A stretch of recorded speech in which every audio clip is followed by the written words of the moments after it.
राधे राधे राधे। सोचिए, जंगल की नीरवता में एक महान युग अपनी अंतिम सांसें ले रहा था। द्वापर युग के अंत का वह क्षण था जब भगवान श्री कृष्ण वन में विश्राम कर रहे थे। उसी समय जरा नाम का एक शिकारी दूर से उनके पदचिन्हों को हिरण समझ बैठा और तीर चला दिया। तीर सीधे श्री कृष्ण के चरण में आ लगा। जब जरा पास पहुंचा तो उसने देखा कि वह कोई साधारण मनुष्य नहीं, स्वयं द्वारकाधीश श्री कृष्ण है।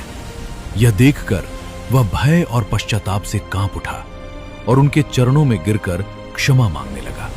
श्री कृष्ण मुस्कुराए और बोले, डरो मत, यह सब समय और नियति का खेल है।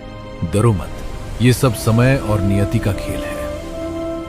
कहते हैं कि ये वही कर्म था जो राम अवतार में बाली के वध से जुड़ा था।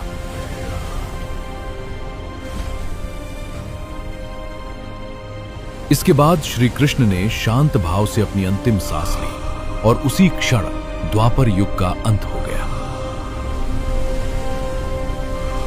जब यह समाचार पांडवों तक पहुंचा, युवराज, मैं दुख के साथ सूचित कर रहा हूं कि भगवान कृष्ण अब हमारे बीच नहीं रहे। तो वे तुरंत वहां पहुंचे और रोते हुए अपने प्रिय सखा को अंतिम विदाई दी। चिता सजाई गई और पूरे विधि विधान से भगवान श्री कृष्ण का अंतिम संस्कार किया गया।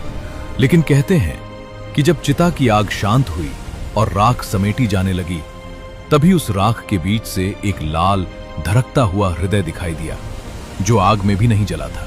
सभी यह देखकर आश्चर्य में पड़ गए। अंत में उस दिव्य हृदय को एक लकड़ी से बांधकर समुद्र की धारा में प्रवाहित कर दिया गया। मान्यता है कि वही दिव्य हृदय बहते बहते आगे चलकर भगवान जगन्नाथ की मूर्ति में स्थापित हुआ, जिसे आज भी पुरी में ब्रह्म पदार्थ के रूप में माना जाता है। इस तरह श्री कृष्ण की लीला समाप्त हुई, लेकिन उनका हृदय आज भी भक्तों की आस्था में धड़कता है। लेकिन श्री कृष्ण का अंत सिर्फ एक मृत्यु नहीं था, वह एक युग का समापन और कलयुग की शुरुआत का संकेत था।